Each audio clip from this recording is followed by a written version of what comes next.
Hey everybody, this is Death by D4 and welcome to my guide on how to play as the fighter class in Dungeons & Dragons 5th edition. There's a lot to go over, so be sure to subscribe and let's dive right on in. At first level you get a D10 for your hit die.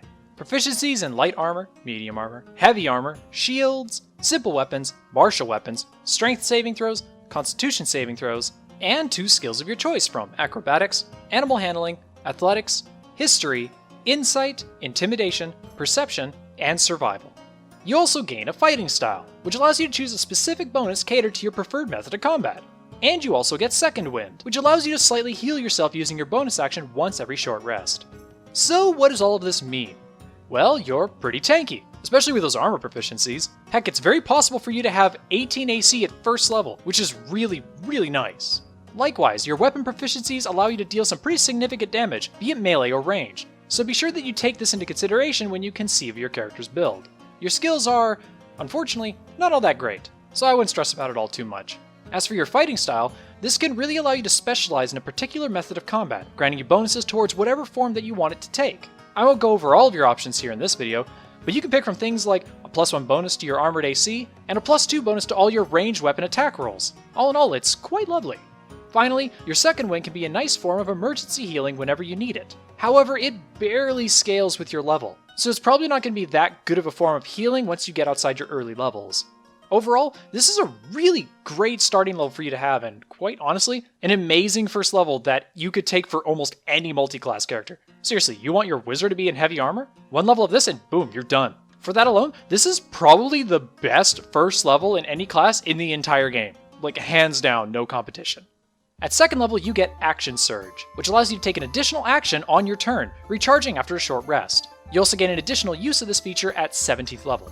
Anyway, this feature is absolutely ridiculous, especially for only second level.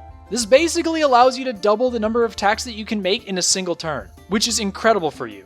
And we're not even talking about its multi-class potential yet. With this feature, a spellcaster can do the near impossible task of casting 2 leveled spells in a single turn.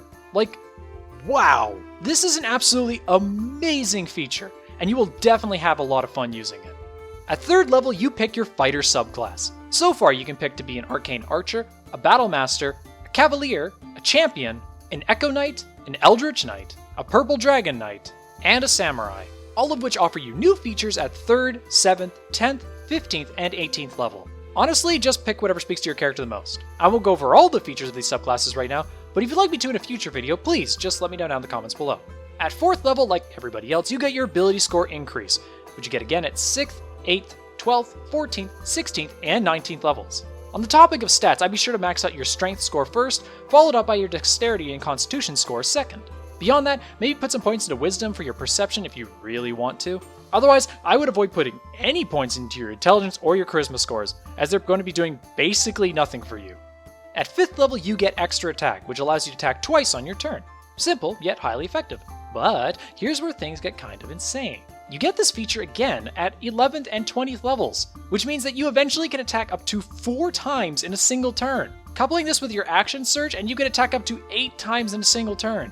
And remember, you can get Action Surge twice, allowing you to attack up to a staggering 16 times in 2 turns. Like, holy cow! This is when the fighter really starts to become a damage-dealing powerhouse. Being able to attack so many additional times is absolutely incredible, and it definitely makes playing as a fighter at higher levels super enjoyable. Finally, at 9th level, you get Indomitable, which allows you to re-roll a failed saving throw that you make once every long rest. You get an additional use of this feature at 13th and 17th level. Though useful, it's really not all that amazing. The increased number of uses at higher levels is actually quite nice, but just gaining advantage on your saving throws won't likely be of much help to you unless it's a saving throw that you happen to have a lot of bonuses in already. Overall, a nice feature to get, but nothing to get too excited for, especially after literally everything else I just talked about. Alright, so that does it for all the class features. Now onto just a few of my own personal recommendations concerning it. If you'd like to play as a fighter and are stuck on choosing a race, honestly, just use the very human. Is what I would say if I wasn't a filthy casual!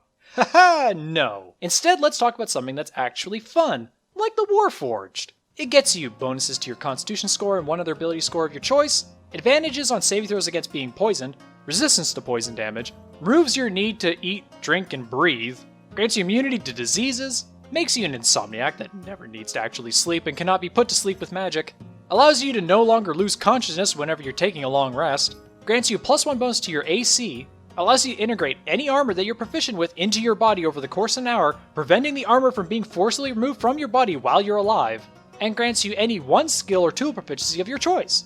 Seriously, wow, isn't that a disgusting amount of features? I'd say so at least. Either way, the Warforged does lend itself pretty well to being a fighter. The main problem that I can see with it is that your DM may not actually let you play as one. You know, with the whole being a magical robot kind of thing. Because of that, it's very highly campaign dependent. However, if your DM is actually cool or insane and allows you to play as a Warforged, then go to town with it because it's definitely a solid option for you to take. Now, as for feats, if you're going for big damage, Great Weapon Master is always fun to take, though it's arguably better suited for the likes of a Barbarian over the fighter class. If range damage is what you're interested in, then give the Sharpshooter a try, as it's basically the same thing, but for ranged weapons instead. Otherwise, Shield Master can be a good option for you as well, as it will get you a lot more mileage out of using a shield, and Charger, as it will give you a nice initial attack when you rush into melee range with your opponent, and give you a couple more nice things that you can do with your bonus action during combat.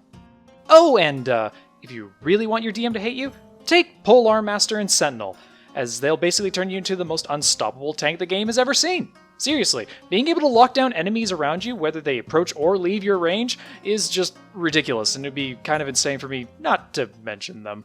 And that's it! That's everything you need to know in order to play as a fighter. Personally, I believe that the fighter class is best played as a frontline attacker whose role is to help deal damage during combat, as well as help absorb incoming damage for the rest of the party. However, that's just my opinion. So what are your thoughts on the matter? Are you excited to give the fighter a try?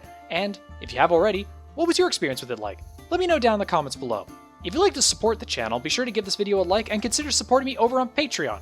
Patreon supporters gain access to my Patreon-only server over on Discord, where you can join in on my games, and chat with me and other patrons about everything D&D related. Be sure to subscribe and hit the bell icon if you haven't, and if you're interested in seeing more videos of mine, here's one right up over here. Thank you all so much for watching, and I'll see all of you in the next video.